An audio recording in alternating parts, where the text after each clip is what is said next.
Begitulah perasaan manusia ketika beban terasa terlalu berat. Kadang kita ingin hilang, seolah dunia lebih mudah tanpa kita. Tapi justru, di titik itulah pertolongan Allah datang paling dekat. Saat Maryam bersandar lemah di bawah pohon kurma, Allah menurunkan kalimat penghiburan dari langit. Jibril berseru kepadanya dari tempat yang rendah. Janganlah engkau bersedih. Sungguh, Tuhanmu telah menjadikan anak sungai di bawahmu. Goyangkanlah pangkal pohon kurma itu. Niscaya akan gugur buah kurma yang masak untukmu.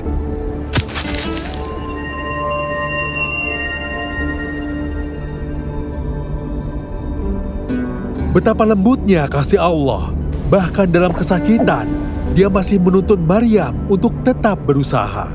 Pelajaran untuk kita, keajaiban tidak datang kepada yang berputus asa, tapi kepada mereka yang tetap bergerak, meski dengan air mata.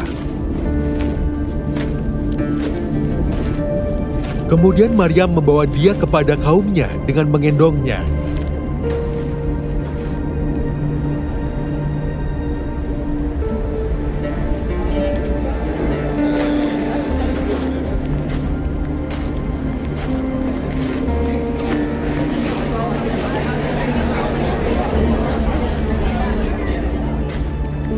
Kaumnya berkata, "Wahai Maryam, sungguh engkau telah membawa sesuatu yang sangat mungkar. Wahai saudara perempuan Harun, ayahmu bukan seorang yang berperangai buruk, dan ibumu bukan seorang perempuan pezina."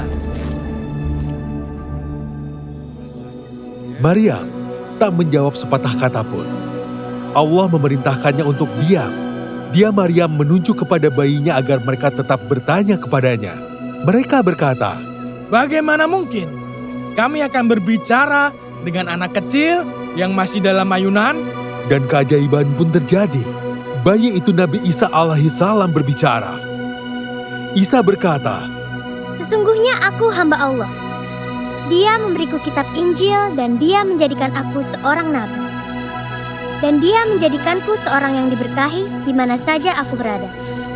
Dan dia memerintahkan kepadaku melaksanakan sholat dan menunaikan zakat selama aku hidup. Dan berbakti kepada ibuku, dan dia tidak menjadikan aku seorang yang sombong lagi celaka.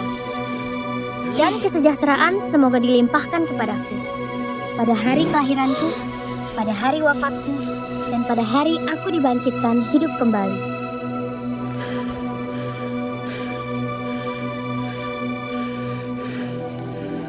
suara kecil itu mengguncang hati manusia. Dari tangan seorang perempuan suci, lahir seorang nabi yang akan membawa cahaya bagi dunia.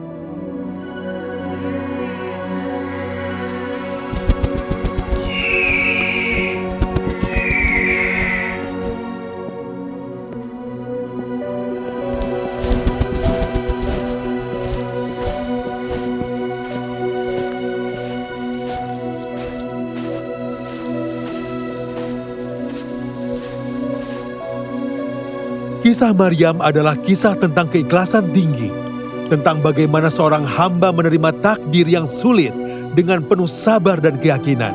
Ia tak membantah, tak mengeluh, hanya berserah, dan itulah makna sejati dari iman.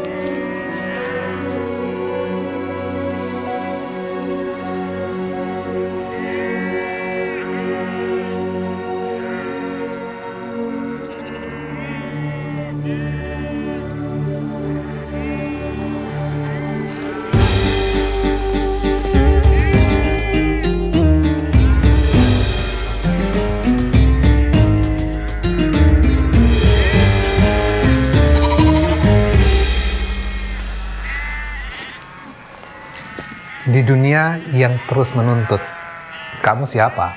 Sudah sejauh apa? Prestasi apa yang bisa dibanggakan?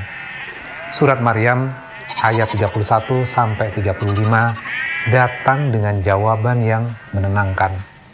Nabi Isa berkata, "Wa ja'alani mubarakan aynama kunt." Allah menjadikanku penuh keberkahan dimanapun aku berada. Keberkahan bukan soal terkenal, bukan soal jabatan, tapi kehadiran yang membawa kebaikan. Hari ini banyak orang yang merasa tidak berarti karena hidupnya belum kelihatan. Padahal Islam tidak bertanya seberapa tinggi posisimu, tapi seberapa baik dampakmu. Lalu Nabi Isa melanjutkan, wa barram biwalidati, dan dia menjadikanku berbakti kepada ibuku.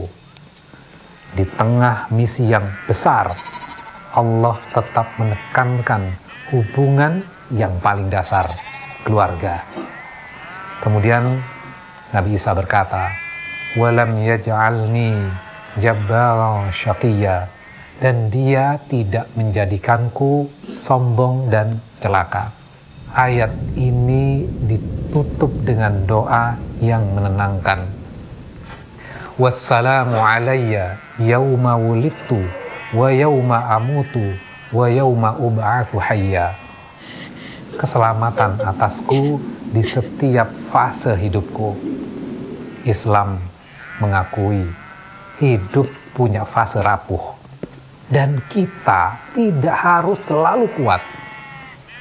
Ayat 34 dan 35 menegaskan Nabi Isa adalah hamba Allah, bukan Tuhan. Surat Maryam mengajarkan hidup yang tenang bukan tentang menjadi luar biasa, tapi menjadi hamba yang menghadirkan keberkahan, menjaga relasi, dan hidup dengan rendah hati. Karena damai lahir saat kita berhenti ingin menjadi segalanya dan rela kembali menjadi hamba Allah. Pada surat Maryam ayat 35 tertulis, tak patut bagi Allah mempunyai anak, maha suci Dia.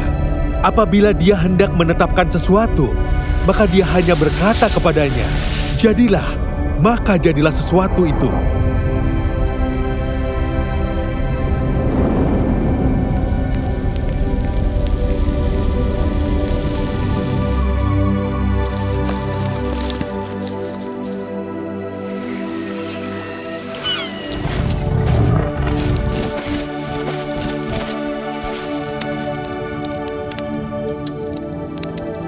Dari seorang ibu yang suci, lahirlah seorang anak yang kelahirannya adalah simbol harapan bahwa tidak ada yang mustahil bagi Allah.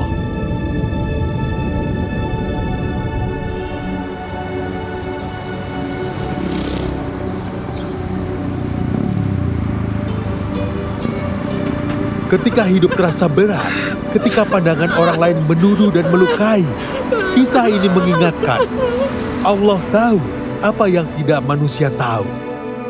Dan kadang, ujian yang nampak seperti aib di mata manusia justru adalah kehormatan di sisi Allah.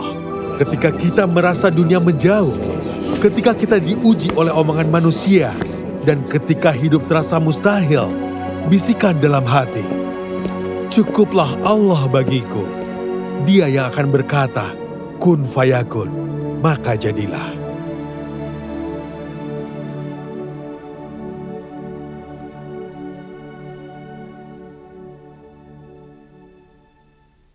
Di bulan suci penuh cahaya, kita berkumpul buka cerita tentang perjuangan para rasul, membawa amanah kebenaran yang terjaga.